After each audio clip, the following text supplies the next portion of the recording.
नक्षलवाद्यांशी असलेल्या कथित संबंधांच्या आरोपाखाली अटकेत असलेले दिल्ली विद्यापीठाचे प्राध्यापक जी.एन. साईबाबा यांना मुंबई उच्च न्यायालयाने निर्दोष मुक्त केले आहे। जी.एन. साईबाबा आणि इतर 4 आरोपी यांना न्यायालयाने निर्दोष घोषित केले। तब्बल 10 वर्षांनंतर 50,000च्या जात मुचलक्यावर सोडण्याचे निर्देश दिलेत। राज्य सरकार आणि पोलीस दलाला मोठा झटका न्यायालयाने दिलाय। UAPA लावताना नियमानुसार कारवाई झाली नव्हती। तसेच साईबाबा आणि इतर आरोपींच्या ठिकाणातून पुरावे, खास करून डिजिटल पुरावे गोळा करताना नियम पाळले गेले नव्हते। तसेच प्रोसिक्युशनने ठेवलेले पुरावे जी.एन. साईबाबा आणि इतर आरोपींचे नक्षलवाद्यांशी संबंध सिद्ध करू शकले नाही। या आधारावर जी.एन. साईबाबा, प्रशांत राही, हेम मिश्रा, महेश तिर्की आणि विजय तिर्की या सर्वांची सुटका करण्यात आली आहे।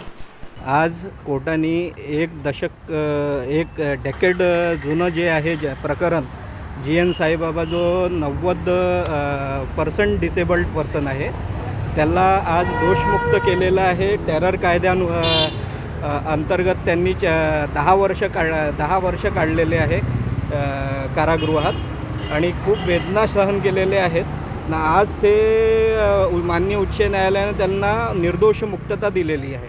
जे जी.एन. साईबाबा विरुद्ध जे एव्हिडन्स होता, इलेक्ट्रॉनिक एव्हिडन्स, त्याला त्यांनी फॉर्ज केलेलं आहे। जे आपलं सीझर होतं त्यांच्या घरून दाखवलेलं ते सीझर प्रूफ केलेलं नाही आहे प्रॉपरली कोर्टात, असं त्यांनी निर्णय दिलेला आहे। नियम पाळले गेले नाहीत असंही सांगण्यात आलेलं आहे।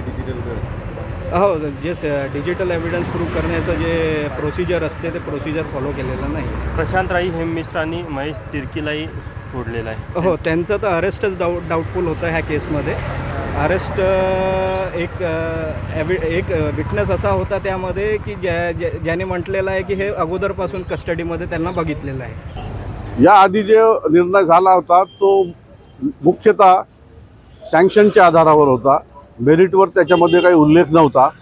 आणि यावेळेस जेव्हा सुप्रीम कोर्टाने आपल्याकडे हायकोर्टाला पाठवलं त्यामध्ये सँक्शन आणि इतर जे मुद्दे आहे मेरिटवर त्या सगळ्यांवर निर्णय द्यायला त्यांनी निर्देश दिले होते। आम्ही त्याच वेळेस जेव्हा जजमेंट प्रोनाऊन्स झालं माननीय कोर्टाला आम्ही स्टेची मागणी केली, परंतु कोर्टाने आम्हाला निर्देश दिले की तुम्ही लेखी अर्ज करा।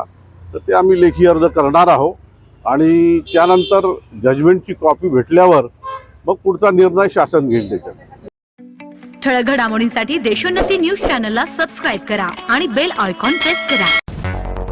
मुंबई, पुणे, नागपूर, मराठवाडा असो का विदर्भ, राजकीय, सामाजिक, शैक्षणिक क्षेत्र असो का क्रीडा, सर्वच घडामोडीचे विश्लेषण पाहायला विसरू नका।